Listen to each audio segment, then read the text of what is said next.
Hi everyone, to another episode of Dimitra's Dishes. Today we're making lamb and cabbage stew. It's so comforting, delicious, easy to make. It just takes a few minutes to put everything all together, and then all you have to do is wait for it to be cooked, and then you serve it over rice or with some toasted bread.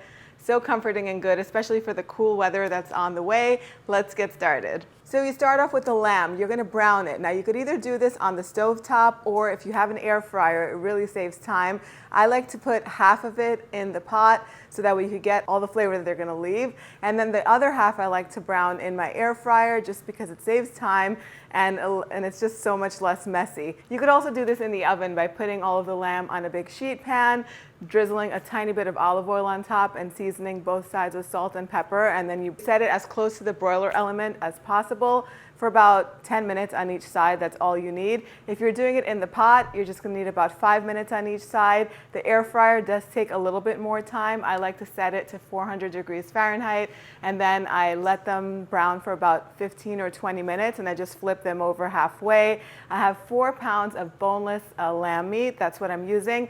I do prefer lamb with the bone in. It tends to be a little more tender when you're making stews, but use whatever you've got. You can also substitute beef for this recipe. Beef with the bone in, any cut will do because it cooks low and slow, so it's going to be tender and delicious either way. While the lamb is browning, go ahead and finely chop 2 onions and then add them into the pot once the lamb is done browning, along with 5 or 6 grated garlic cloves. Just mix that in so that way the garlic cloves can warm through and you can get them nice and aromatic. Then add all the remaining lamb in there, whether you've browned it in the oven or in the pot or in the air fryer. Put it all in the pot. Add a 15-ounce can of crushed or diced or pureed tomatoes. Make sure that they're unseasoned because you want to add your own seasoning to this. I also like to rinse out the can, by the way, with a little bit of water. So add about a cup of water to this, and then go ahead and season with a little bit of salt, freshly cracked black pepper, and a teaspoon of dried thyme. Mix that all up. Once it starts to come to a boil, then go ahead and reduce the heat to a medium,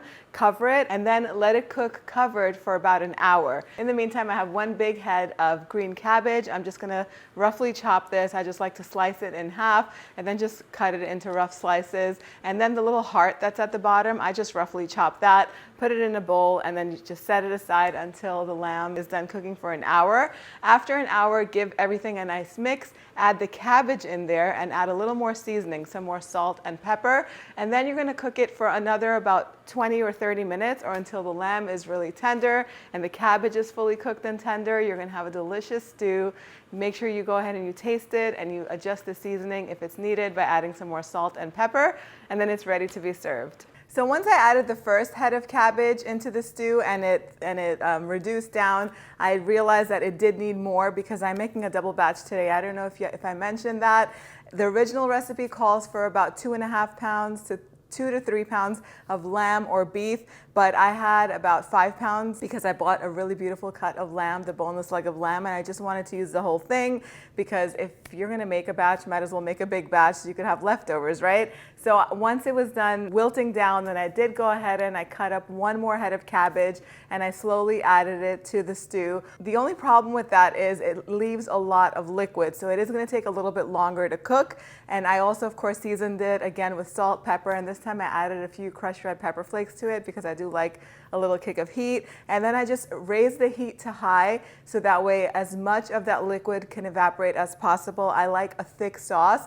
It's not going to get that thick when you put 2 heads of cabbage in there because the cabbage really does release a lot of liquid, like I said. So you are going to have a little bit of a thinner sauce unless you let it cook down for about 45 minutes, and then your meat is also going to shred up a little bit. I don't have a problem with that, but I didn't do that because of time and all of that.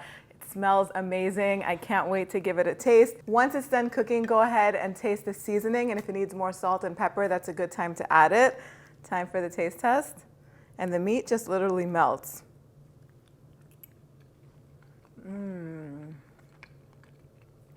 I love cabbage. It reminds me of the cabbage rolls that my mom makes for me every time I go to visit. It's so hearty, so delicious, such a great way to incorporate veggies into your family's meals. The cabbage is slightly sweet. The sauce is nice and hearty. I love tomato sauce-based stews.